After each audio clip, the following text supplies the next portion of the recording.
I would like to call to order the July 15th, 2019 meeting of the City of Charleston Audit Committee and begin with a moment of silence, please.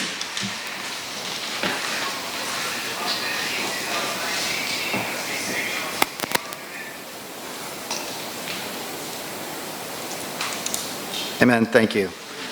Before we begin, and this is certainly not for the edification of my fellow council members or those in the audience, the Audit Committee is a standing committee. It's a committee of the whole. That means every member of the City Council is a member. I think that Council Members Lewis and Mitchell are on their way. Council Member Shade is away on pre-planned duties in Columbia and is not here. So the purpose of today's meeting, just so everybody knows, is to receive via oral and written report the findings of the work of our internal auditor, Mr. Majernik, who you all hear from. By unanimous vote of this council, we asked him independently to do Mayor's Division audit, which he's going to report to us today. I believe as the chairman I have some wide latitude, but because we are a committee of the whole, I just want to suggest to my fellow council members the following procedure and see if it suits you. If not, let's have a little debate about it. I'd like to do that before we begin with Mr. Majernik's report. The idea today, not one of us has seen what's about to be shown to anyone in this room. Either we've heard about it, we haven't read it, we haven't seen any presentation. This will be the first time that we've seen this. I actually went back today and looked at our rules, which is always a good idea. And one of the duties of the standing committees of the City of Charleston is to examine and to report on all petitions and other matters that's brought before this body using due diligence thereon. So in an effort to all of us have due diligence and to give everybody a chance to dissect and to digest what we're going to get today, my suggestion is as follows. We take the report from Mr. Majernik, who I understand is going to take somewhere between 30 and 45 minutes. I believe we have Mr. Birkstead here, who is from outside counsel, who's going to perhaps give us a brief report following Mr. Majernik's report. He has seen this report. I would then suggest if there's any procedural questioning, that council ask procedural questions. But in terms of substance, what I would suggest is that we don't adjourn this meeting sine die. What we do is adjourn it till next Thursday at 3 o'clock, which I think was the time we had all discussed about coming back. And at that time, council can address substantive questions, make any motions they have, or have any questions there. I know there's some of us in this room that have long had a standing appointment in West Ashley at 5 o'clock. I suggest you might be a little bit late for that, but I don't want you to miss it completely. So that's the procedure as the chairman of this committee that I suggest to council. I just want to hear any comments or questions before we begin and ask Mr. Majernik to come on up here. Any objection to that? Yes, sir. Councilmember Moody. That's the day. Yes, sir. Any other questions before we begin? For those of you that are here from the public, this is a committee of the city. We've issued an agenda. We do not take public comment at these meetings. However, we do have a city council meeting tomorrow.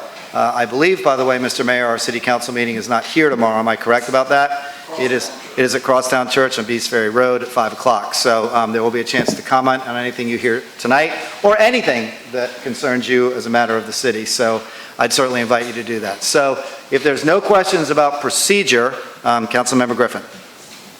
I have just a comment about the procedure and how we want to go about it moving forward. Nothing within the report since I haven't seen it, but I want to make sure that our auditor is protected in every way, shape, or form. And so I would suggest that we entertain some discussion about whether or not the auditor should report strictly to the audit committee instead of the mayor.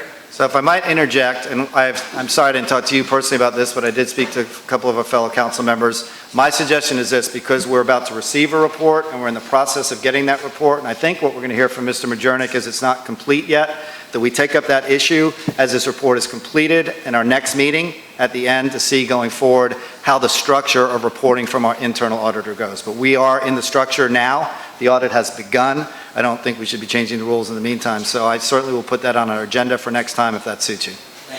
Okay. Any other questions procedurally before we begin? All right, so a procedure is we're going to receive this report. Mr. Majernik, thank you very much.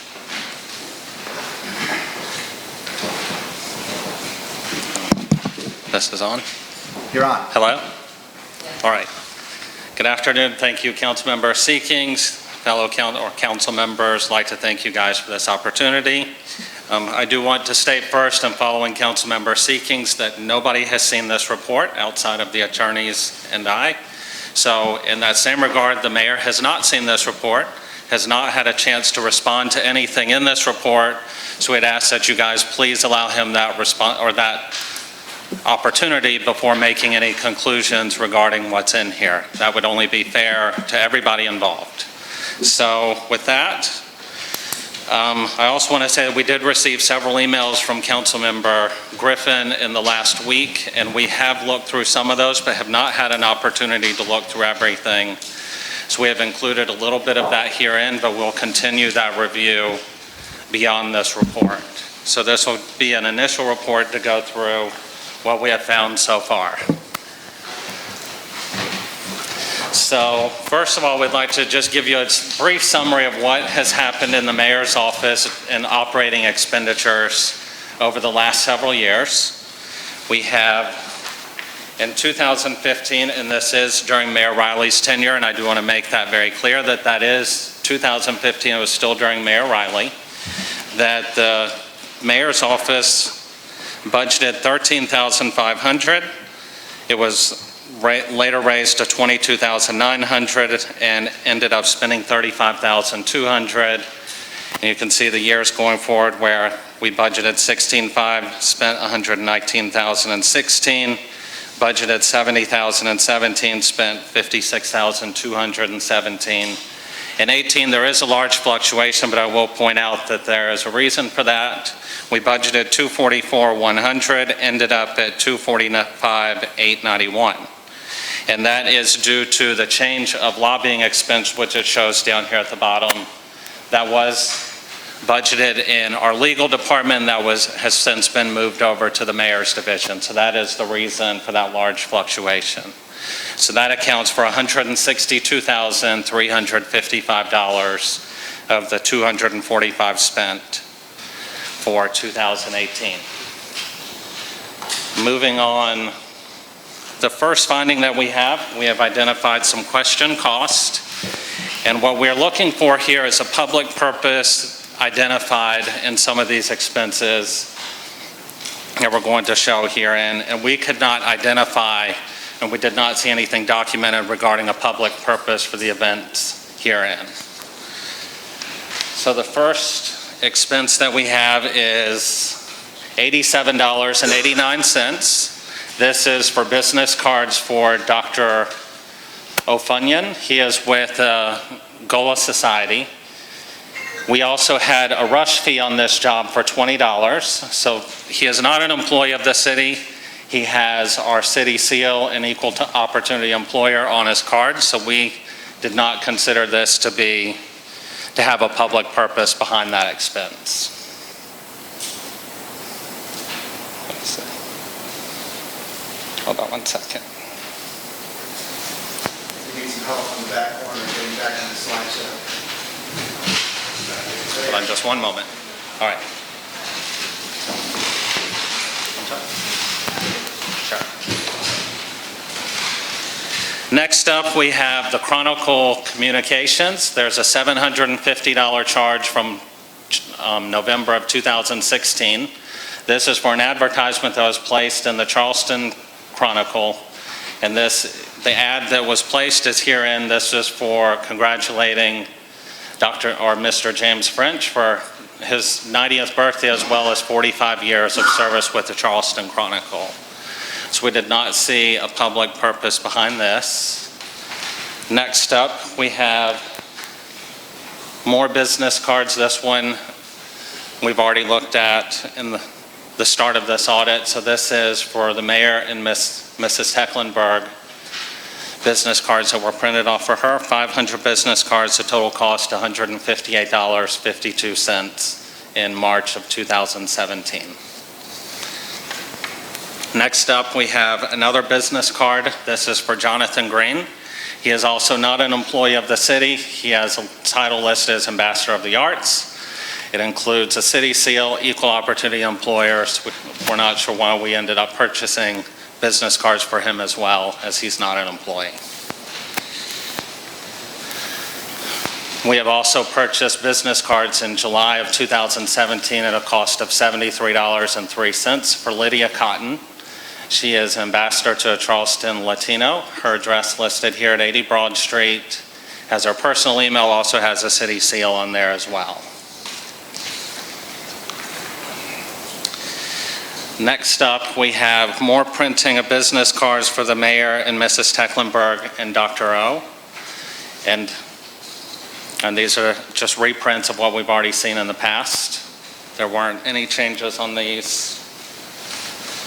Next up, we have a $1,000 catering expense for a birthday, what appears to be a birthday party for Mr. Lonnie Hamilton. So this was charged in February of 2018. The total charge for this birthday party was $6,600.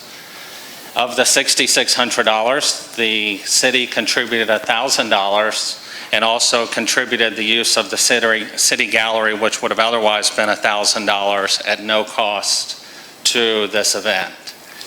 And lastly, I'd like to point out that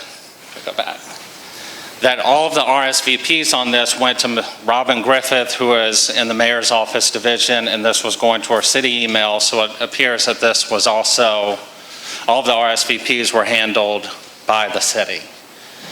So upon questioning, the CFO had given some question to this and also asked for legal's opinion, and the invitation for this was later changed to what reads the next: Mayor John Tecklenburg and the City of Charleston look forward to seeing you at the 90th birthday celebration for Lonnie Hamilton III, honoring a lifetime of public service.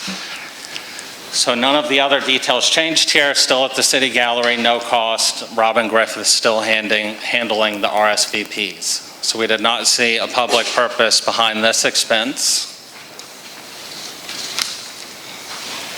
Next up, we have more business cards for Mrs. Tecklenburg and the mayor. And on the invoice, it does note that Mrs. Tecklenburg's name is on the front and the mayor's is on the back of this card. The cost for this print in June of 2018 was $162.63. And I'd like to point out that on these, we started showing that we're an equal opportunity employer along with the seal, which gives a presence that may or may not be hold out to what the details are. Next up, we have an invoice from the Charleston area CVB. This was for $10,667.97. Within this, we paid $3,996.33 for reception, and this related to the individuals who located Heidi Todd. So this was a hero's reception for the people that found her. Of the $10,000, the remaining $6,671 covered travel expense, hotel expense for the heroes that found her up, I believe it was up in North Carolina or Virginia, to get them down here and hold a celebration in their honor. Next up, we have some more business cards in April of this year. On the order, it shows that Mrs. Tecklenburg ordered these. Again, it's the same reprint as the last order. And of all the business cards, we did receive 2 reimbursements. One from William L. Runyon, along with a letter for $22, as well as one from the mayor for $41 as a reimbursement for some of the cost of the business cards. So that has been given to finance to help cover the cost of those. So all of those, we had reason to believe there was not a public purpose within those expenses. Next up, we have one more expense that was an oversight on the part of finance, where the mayor traveled from the 18th through the 23rd of May 2016, and there was an additional $44 in a per diem. And down here, there's a note that shows on the 22nd, there was no city-related business, so that was an oversight of the finance department when they were calculating the per diem that went back to him.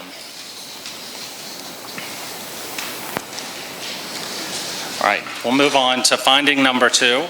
And there is a lot of information here. You guys will have a written report that shows all this, so I will say that I know this is a lot to digest all at once. Finding number 2, we're looking at travel expenses.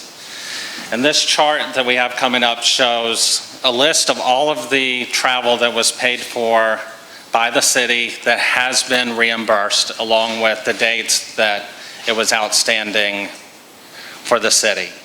So we had the first charge December 2015, January of 16. Both of those were related to the same trip. Both of those were reimbursed on the 25th of 16. They were outstanding 41 and 17 days that the city provided the money for that. And going down the list, and they're all, like I say, all of these have been reimbursed, so there's no real question here other than the length of time some of them took for the reimbursement.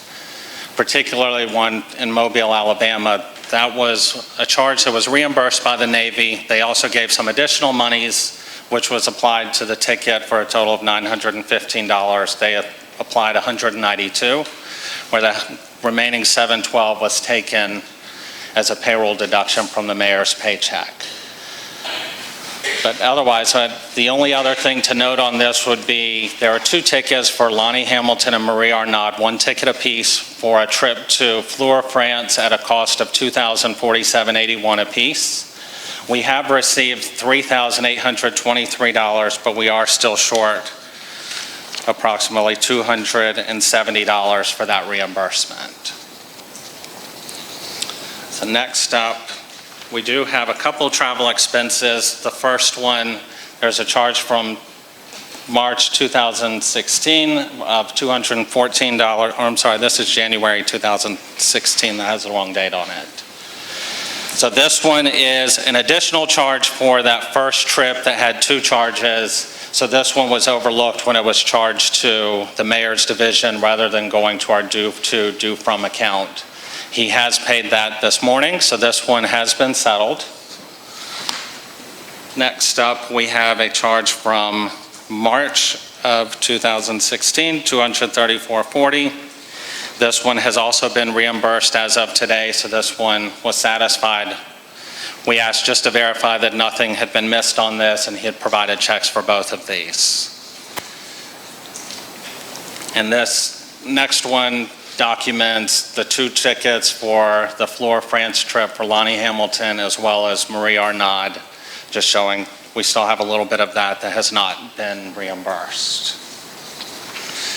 So the recommendations we have for this is that going forward, if there are any travel that will not be paid by the city or for non-city employees, that be paid directly by the organization who's agreeing to pay it rather than us setting up a due to, due from, just so we don't have to keep up with who owes what. And I mean, that's just extra bookkeeping work for our staff if it's not our expense or our personnel traveling. Next up, finding number 3, we have some community assistance grants that were given out. So the first one we're going to talk about is for Fresh Start for fiscal year 2017, which was awarded in 2000, and that should say 17 at the top, not 18. So this was awarded in the fall of 2016. The original, we have a staff committee that gets together and recommends whatever funding for everybody that applies. They have provided their recommendations in the second to the right column here. And you can see that the staff recommended $10,000 for the Fresh Start prison program. The mayor has changed that to $20,000, and that was later changed back to $17,500 by council to balance out the budget. So with that program, Mrs. Tecklenburg is on the board of that organization, so there could be some implications with that given she's on the board of that particular organization and the mayor increased the amount. We also have an email forwarded to the mayor indicating the money would arrive in a matter of a couple weeks, and this was back when the money was heading there, and that this would help us with our cash flow from the organization. So we did note that. In the following year, Fresh Start 2018, And again, we noticed this after the slides were sent. Fresh Start 2018 originally had a budget by the staff committee of $15,000. It appears the mayor increased this to $17,500, although we do not have the document that shows it like we had it on this one. And it was later dropped to $15,300 in the same regard to balance the budget. And then we have one more where the mayor is listed as an honorary chair of the board, and Mrs. Tecklenburg is listed on the advisory council for Charleston sister cities. So in fiscal year 2018, the staff recommended zero funding. The mayor increased this to $10,000, and council later dropped it to $8,760 in the same regard to help balance the budget. So for this, what we'd recommend is going forward, anything with the mayor or his family where they're on the board or the advisory council that would create some possible independence issues, we'd recommend that you recuse yourself from making any changes to those particular organizations. The next finding that we'll talk about is related to vehicle usage. So before we get started into some of the policy details, I do want to make it very clear that we did look into our insurance policy, as that was a concern of the council. And if you'll go to the next, it does show that anyone else isn't insured while using your permission on a covered auto. So the mayor did provide his permission for Sandy to use the vehicle, so it is covered on our insurance as is. Now, on the flip side, our internal take-home vehicle policy does note that city vehicles can only be operated by authorized personnel, which Mrs. Tecklenburg is not an employee here at the city. We have gone through, or in a separate note, there is also a form that was not filled out for a take-home vehicle, and within that form, that authorizes a $30 per pay period payroll deduction for the use of the vehicle to and from work. And all employees that have the take-home vehicle have that charge on there, and it's based on their income. The mayor was not aware of this form. He had never seen it, but said he'd be happy to sign it if given to him. But so far, up through payroll today, there's a $2,700 that should have been taken out of his paycheck that was not. And there was also no tax on the use of that vehicle on his W-2.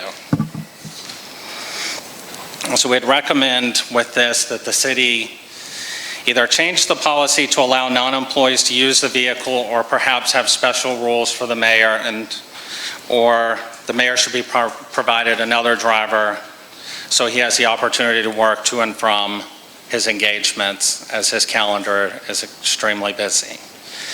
And we also would recommend that the mayor complete a take-home vehicle form and set up arrangements for the $2,700 in payroll deductions.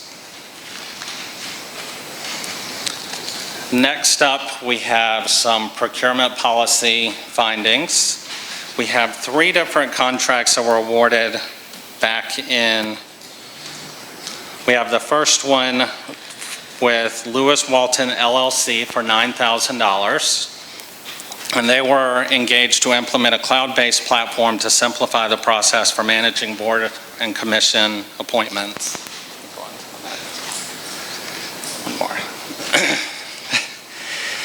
So that was an agreement that happened early 2016, and there was no bids that were put in for that, and anything over $5,000 should at least have 3 written bids based on our internal policy. Next up, we have a $38,000 contract with Chernoff Newman for an innovation plan and execution. Anything in our internal policy over $20,000 should have been put out to bid for that work. And lastly, we have a $25,000 contract with the Gola Society for a reinterment project at the Gilliard Center, and they also provided educational programs and some community engagement in relation to that contract. Now, we will say that all of these were in compliance with the procurement ordinance that was put in by this council in February of 2013, but was out of compliance with our internal procurement policies And we are recommending that the two of those be reviewed to where they're both in alignment with each other, that make sure that all policies going forward are in compliance with the ordinance or the policies as they're written.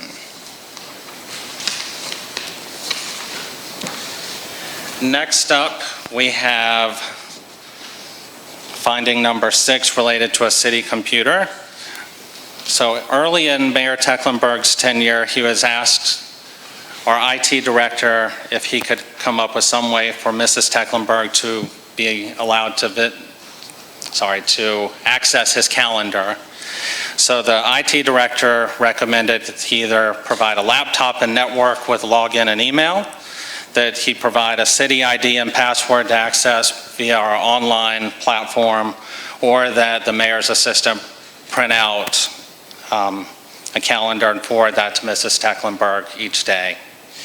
So what happened in April of 2016, she was issued a computer, Mrs. Tecklenburg was issued a computer for approximately a month so that she could access the mayor's calendar. And that came with an additional charge for the city of $38 for an air card. However, there was no charge for the computer as one that we already had on hand, so that the only additional expense the city incurred was a $38 air card. And that computer was later returned about a month later, so because there was trouble connecting. That's what we were told. Next up, we have another procurement issue, potential procurement issue with the CityBot contract. So we're going to go through a timeline of what happened on this particular contract. In May through December of 2016, we have seen several emails between a city attorney, Mr. Willie, where he has met with the CityBot staff, reviewed materials, researched legal issues, reviewed a draft proposal, and charged the city $1,670 for these services. So that was all in 2016. Later in August of 2017, the city issued their first RFP for a chatbot software. In October of 2017, a proposal was selected. The city committee unanimously selected Payit with a score of 419, CityBot 333 score, and Software Verde a score of 175. In approximately June of 2018, the mayor's office had directed procurement to cancel this RFP based on budget concerns, as Payit's contract was $277,000 for over 3 years, and CityBot, the next winner, would have been $54,000. Approximately 4.5 months later, in October of 2018, the city issued a second RFP that was essentially the same for this software. The only difference was there was a limit to $50,000 per year, and there was one small change to the scope where they were removing the requirement for JavaScript, particularly in Node.js. So in February 2019, there was a new committee selected, and they selected CityBot as the winner of this contract with a score of 517. The next winner would have been Agent 511 at 429. Dyrad Technologies 378, City Insight 366. So for this, we're recommending that staff use caution when meeting with and or accepting documents from potential vendors prior to issuing an RFP. And if there are reasons for canceling an RFP, that should be documented clearly on the justification for canceling the RFP. And we have several other findings that relate to policy violations here at the city. And we will say that most of these, while they're under the mayor's office, they're not anything, it's likely the mayor did not have any specific involvement with any of these issues, but we did have an audit of the entire division, so these are included herein. So there were 5 of 276 P-card charges we had looked at that did not have a control form, which was required by our P-card policy. Next finding, we have 220 of 276 charges that did not have an approved signature on the P-card charges. Next up, 7 of the same 276 were missing receipts for P-card transactions. Next finding, we have 8, and I'm kind of reading through these pretty quick, but all the details are listed in this report. As are not specifically related to the mayor, I'm kind of breezing over these. So next up, we have 8 of 286 invoices that were not approved by the mayor's office. Of the 8 instances, 2 of them would be excused as it's the mayor approving his own travel, which should be allowed, but we'd recommend that you usually have someone else oversee anything you're doing. Of the 8 instances, there were another 3 where a staff member signed for the mayor or one of his advisors rather than one of them signing, and 1 instance where a staff member signed off on their own expense reimbursement. Next up, we have 2 of 286 that were missing the CFO or deputy CFO's signature, and we will note that 1 of those was in relation to the birthday party that we discussed in finding number 1. We have 21 of 286 expenses that did not have for meals that did not have at least one of the following: a detailed receipt, list of attendees, or a brief summary of business discussed. And the latter of the 2 requirements would typically be required by the IRS if you are subject to an audit by them. We do have some notes in the files where finance has educated the mayor's office staff regarding the need for detailed receipts versus having just a credit card receipt. However, there were still some charges after that failed to have the detailed receipt. We have 51 of 286 invoices that were not paid within 30 days, and that's our standard here at the city, is to have all invoices paid within 30 days. Of the 51, 45 of those were not submitted by the division within a timely basis for them to be able to make that payment. 5 were held at finance for a longer amount of time than usual, and 1, we couldn't pinpoint one or the other department. Both of them had it for a rather long time, so there was no particular person responsible for that. Next up, we have 19 of 27 travel reimbursements where our travel authorization form was not completed at least 2 weeks prior to the travel, as required in our city policy. And we do have 1 employee who's no longer here who had been notified that specifically, and there were some notes in the file for Mr. Martin, and there were another 10 instances after that note was in there where he had still failed to comply with that requirement. Next up, we have 8 of 27 travel reimbursements where the travel expense recap, once you come back from that travel, was not completed within 15 days. Our policy states that it should be completed within 5, but no later than 15 days or at the conclusion of your travel. And lastly, we have 41 of 286 disbursements where we would consider them to be charged to the incorrect GL account. So what we have from that is we have $650. All of these were charged to office supplies and the P card. They're all P card transactions. So we have $650 charged to office supplies that were for coffee and hospitality supplies, $758 that were charged for gifts, $1,462 charged for event rentals, $1,439 charged for meals, $635 charged for dues, $7 for parking, that were all charged to our office supply.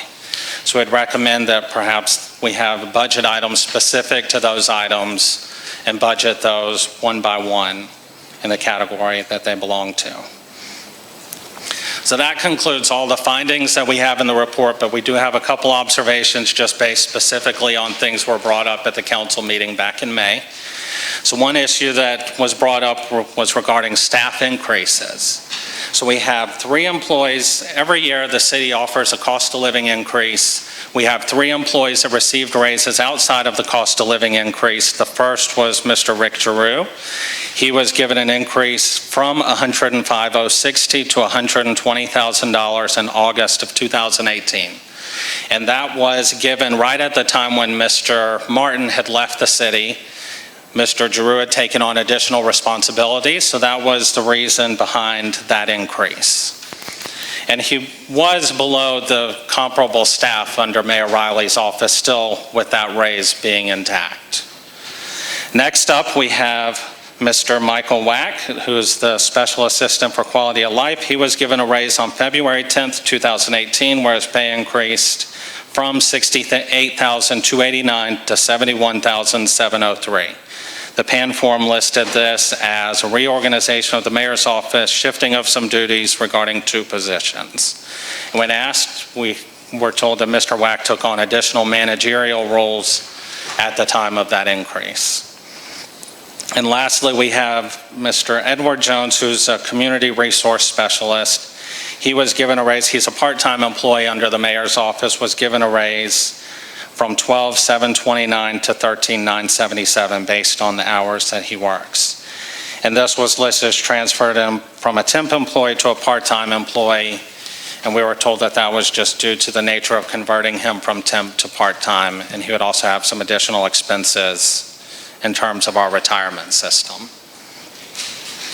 The other observation that we have in relation to the May meeting was we have 4 members that were hired under the mayor's staff that worked on his campaign. We have 2 of them where a new position was created for Edward Jones, Community Resource Specialist, and for Dexter O'Connell, Administrative Assistant. We had 2 that filled or replaced current city roles, and that would be Mr. Jack O'Toole and Ms. Robin Griffith. So some of the conclusions that we have based on all the findings that we have in this report, first of all, we'd like to recommend that the city implement a policy on meals and entertainment regarding when and how those could be used, perhaps give a limit to that. We'd also recommend some changes to our travel policy. The policy currently dates back to 2008, can be at times cumbersome given there are 2 different forms to fill out for people who do not receive an advance. And the city should look at perhaps considering some other ways to handle travel expenses. Next up, we'd like to explore the use of the city seal by the city. Just given some of the use with the business cards, perhaps we want to set guidelines on how and when people can use the city seal for official city purposes. We'd also recommend perhaps implementing a code of conduct and guidelines for elected officials so the city should consider implementing this in conjunction with rules under the rules of conduct by the South Carolina State Ethics Commission to further indicate expectations for the city's elected officials in light of the findings here in this report. These guidelines may relate to the use of the city vehicle, gift giving, entertainment, and meal expense. We'd also recommend creating a transition manual for new mayors who come in or new elected officials to help provide some of the guidelines that may be overlooked in the transition period. And last up, we'd like to recommend exploring different opportunities for the internal audit reporting structure.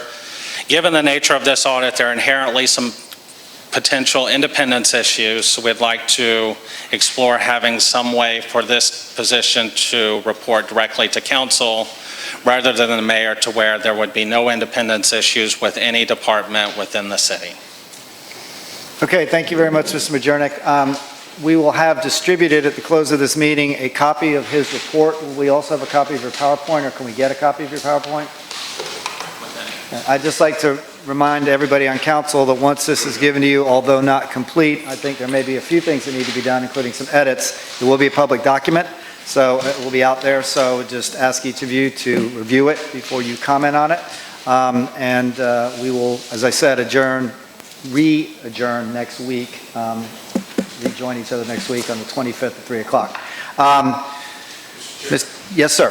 Councilmember Moody. Distributed will be on our website, say for the You are going to get a hard copy today. We'll get one right now. I'm talking about the press and public. Is it going to be on our website after this meeting? We'll make sure we post it the same way we post our minutes, Mr. Mayor. I think it's probably the best way. Just get it out there.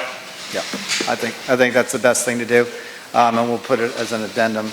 I would ask that before you go dive into that, let's hear from Mr. Berkstead, Ms. Sardina. All right. Anything for Mr.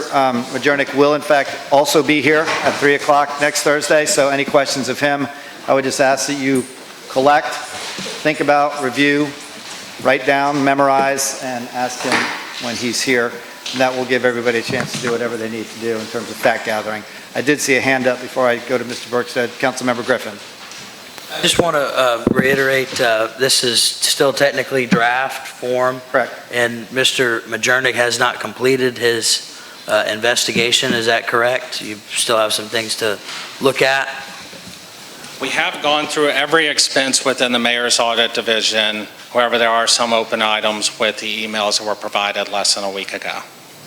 Again, just caution to everybody, this does have draft on the front, so it is likely there may be some additions, deletions, some clarifications. So again, just please, council members, be cautious of that. I'd like to add one more thing. As you guys are reviewing this, if you have any questions, we'd like that you please let us know by Friday of this week, if you could, so we can make sure we have answers for that next Thursday.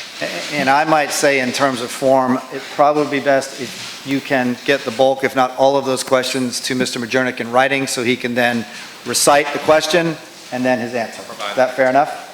And I see our clerk has a hand raised and a question, so I'm going to always turn over the microphone to our clerk.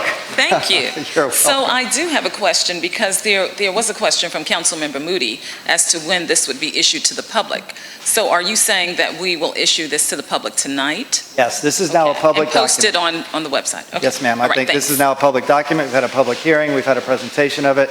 This document is public, but please, I would caution the press and anybody else out here, it is public, it is a draft, it is not final, okay?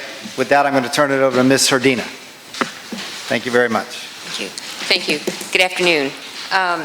The reason that I'm here this afternoon is because shortly after the council made the request for the audit, and we started looking at some of the documents, questions were raised to me about what sort of implications the audit would have with the South Carolina Ethics Act. And I felt that, as you all know, the legal department represents both the mayor's office as well as city council. And I felt that it was important to ask for outside counsel to assist in the review of the audit findings to avoid any actual or perception of a conflict. In that regard, Mr. Michael Berkstead, who's here today and is going to talk to you, and has also written an opinion, was recommended to me. And I had not worked with Michael before. He is an attorney largely practicing in Columbia for the last couple of years, or a number of years, but he came highly recommended, and I feel that his experience is exactly what was needed in this particular case. He is currently practicing with a law firm in Columbia called Collins and Lacey, and is head of their government ethics and compliance practice. He's been there for several years prior to that time, and probably most importantly for our purposes is that he was general counsel to the South Carolina Ethics Commission. And in that position, he was responsible for prosecuting all civil complaints that were heard by the South Carolina Ethics Commission. He was also responsible for issuing advisory opinions, and he frequently took phone calls from public officials, public employees, and candidates who had questions about the application of the Ethics Act. He was in that position for about 3 years. Prior to that time, he was with the South Carolina Attorney General's Office. He's a 2005 graduate of the University of South Carolina Law School. I went to Notre Dame, but that's okay. And he's also a graduate of the College of Charleston, so it's a little local flavor. He's going to give you a brief summary of his findings based on the preliminary report that Robert has presented to you all today. He has a written opinion that I ask you, we will distribute a copy to you this afternoon also. It's a companion document to the audit findings, and I would ask that you read that carefully. That also will be a public document that will be posted on the website. Similarly to what was just discussed with Robert, if you have some questions about his opinion or anything that's contained within his findings, please send your questions to me, ideally by Friday. Michael will be back here next Thursday, and he can discuss issues further, legal issues further at that time, and I believe is happy to do so. So with that said, I'd like to turn this over to Michael. Yeah, that's Thank fine. you. Mr. Berkstead, welcome. Thank you. I'm going to set a rough time for you for about 10 minutes. Does that suit you okay? Okay, will you give me a signal? I'll give you an Mr. 8-minute Councilman? signal. How about that? Okay, that sounds good. Thank you. Well, thank you, everybody. I appreciate being here. I appreciate that the city thought of me to try to, evaluate the issues that were brought up in the audit. And, at the outset, I just want to talk about what I see my role is and what the legal department has really seen my role as. I mean, Mr. Majernik has done some diligent work for several months in accordance with the wishes of council to, basically do a broad, wide sweeping audit of the mayor's office. And what my role I see is to look at those findings and to see if they raise any legal concerns, particularly under the Ethics Act. And, I would say, first of all, that, that there are some findings which may raise potential concerns under the Ethics Act. I think it's very important that the mayor has not been given a chance to respond to these. Neither I nor anybody else in this room has the authority to say that someone has violated the Ethics Act or not violated the Ethics Act. What I am trying to identify and evaluate through my experience is to try to cull down the issues that may raise a concern and, potentially some of the issues that may not raise a concern, but, just really to give the initial framework on this. But really, as far as the Ethics Commission is concerned, there's an administrative process for complaints under the Ethics Act or potential violations of the Ethics Act. That process has a due process component to it. There are many different layers, from initial evaluation to investigation to a determination of probable cause. And right now, I'm not trying to make any conclusions. I'm just trying to raise issues.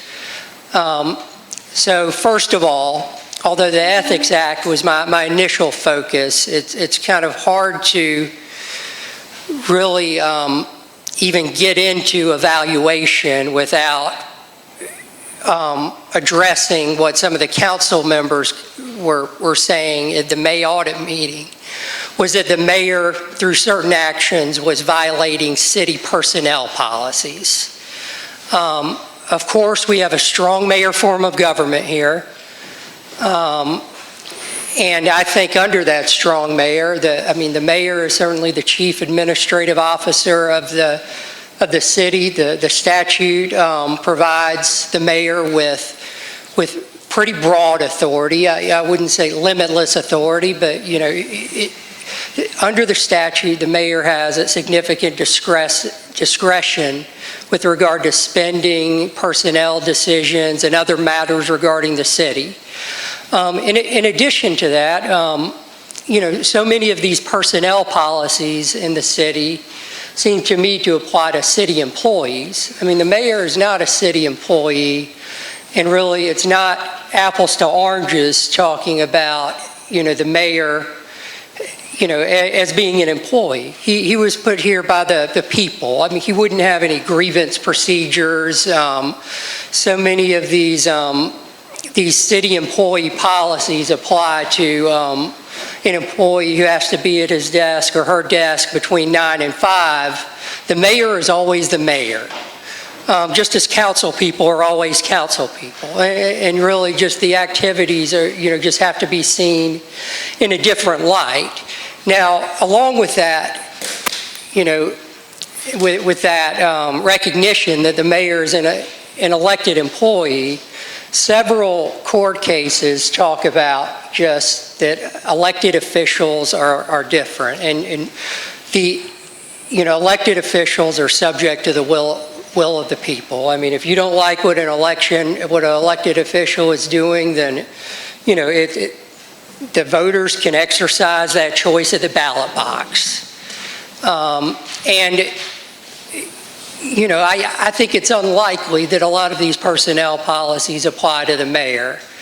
I will say that some of these court cases on, the broad discretion of elected officials do apply to county government, and the language in the County Home Rule Act is a little different than that in the Municipal Home Rule Act.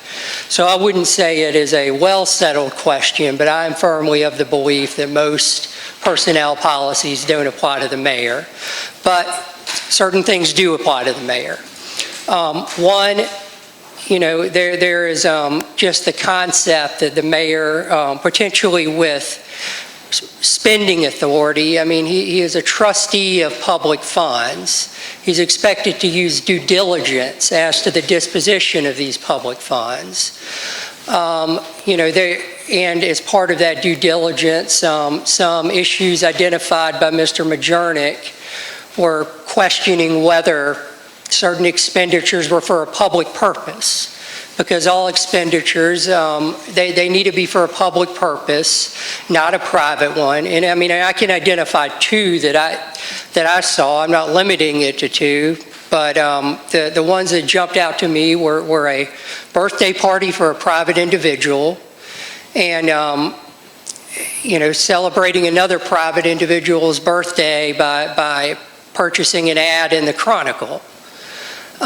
With those two, there is no obvious public purpose to me, but again, the mayor hasn't had a chance to respond. I think it's important that he does have a chance to respond and be given the opportunity to articulate a public purpose. Getting to the Ethics Act, which is really what I was brought in here for, there are... And within the 2-minute warning, so... I'm already at the 2-minute warning?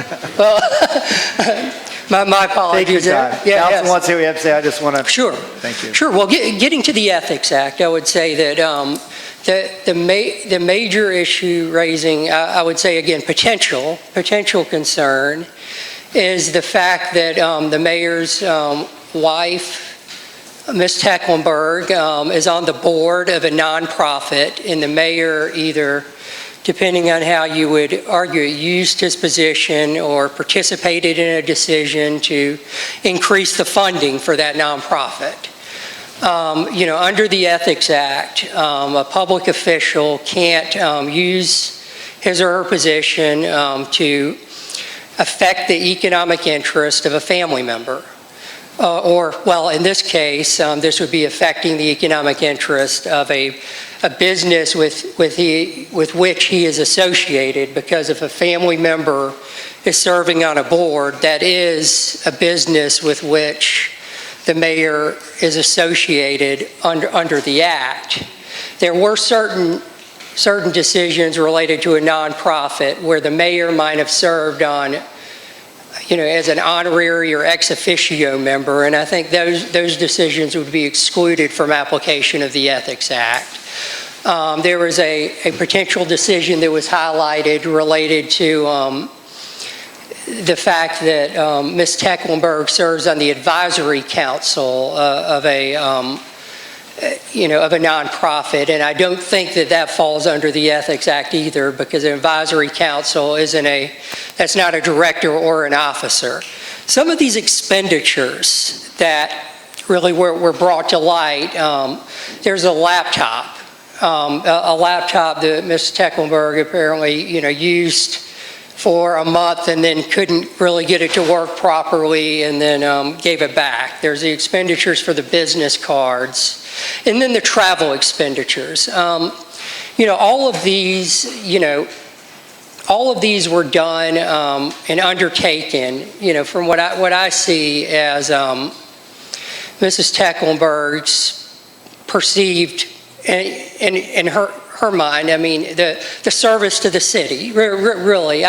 From what I can see, neither the mayor nor the First Lady or just Mrs. Tecklenburg, however you want to describe her, it is they don't have any outside business interests as far as I can tell. I mean, it seems like full-time, their actions and everything is undertaken out of service to the city. Now, some council members have questioned whether a mayor's spouse taking such an involved role in the city as Mrs. Tecklenburg is described to have taken, whether that's proper. I see it as raising some issues. I mean, I certainly see the concern, but I don't see it as raising an issue under the Ethics Act necessarily. And also, as far as for application of the Ethics Act, going back to it, you've got to talk first and foremost about the concept of economic interest. And I don't see that, from what I can tell, and again, this is a preliminary report, that the mayor or Mrs. Tecklenburg have personally gained any economic interest from any action. I mean, what I see is, right or wrong, Mrs. Tecklenburg is accompanying her husband on official travel. Certainly, the expenses that were not reimbursed or only very recently reimbursed may raise a concern of a violation, but still, on one level, I don't see it as I don't know, it's hard to say major because, major is different to different people, but I don't see anything as, I don't see any self-dealing, I don't see any pervasive conduct. I mean, what I see is relatively small dollar amounts and at least the intent, as it appears to me, that this is city business. Now, I think, council, it's appropriate to debate the procedures for certain reimbursement. I think it's appropriate to debate whether the city should be paying up front any costs for people who aren't public officials or public employees of the city. But, these costs, and I would say the travel costs, may be of a little bit more concern than the laptop or the business cards, but, still all three were done out of a perceived service to the city, from what I can tell. And I know that I've run over my time, and I just want to close it out with what I said at the beginning. I think it's important that any kind of discussion of what happened here shouldn't begin with, with the statement that the mayor did anything or did not do anything in violation of any kind of law. I mean, I think this is a good start to the discussion. The audit still has some additional documents to look at, and as that proceeds, I will as well. But I thank you for your time, and I appreciate your attention to these issues. All right, thank you very much. So, Councilman, some procedural questions we have. Yes, sir, Councilmember Waring. do we get to ask any questions of the internal auditor? What I would like to do, if that's okay with you, is receive this report. He will be back here next Thursday at 3 o'clock. If you have some procedural questions as to how we got here, great. And of course, this is a committee of the whole. But I think we're generally agreed that if we're going to, under our rule, have reasoned and diligent response to this, I would ask that each of you review it. But if you have a question about the procedure and how it got here, I think that's fair game. Other than that, I would ask that you reserve till next Thursday. I can direct my question to the internal auditor. Okay. Thank you. And I think Mr. Majernik will be here. Mr. Birchstead will be here. Mr. Dina will be here. All of us, after we review, will be here in whatever capacity. The mayor will have a chance to review and take whatever action he thinks necessary in seeking counsel. And I think at that point, we'll have had 10 days, 8 days under our belts. to look through this. Please, if you have any substantive questions, to the extent you can, although we will accept any questions next time when we come, get them to Ms. Berdina or Mr. Majernik in writing. Again, for the public, thank you for coming. To the extent there's any public question or comment, we do have a city council meeting tomorrow at 5 o'clock in West Ashley. We'll be back here in these city council chambers next month, and then we will have another meeting of this audit committee. It will be a continuation of this meeting, not be a new meeting. Continuation of this meeting next Thursday in these chambers at 3 o'clock. Unless there's anything for the greater good of the audit committee, the city council, the city of Charleston, I'll take a motion to adjourn. We are hereby adjourned. Thank you all so much for coming.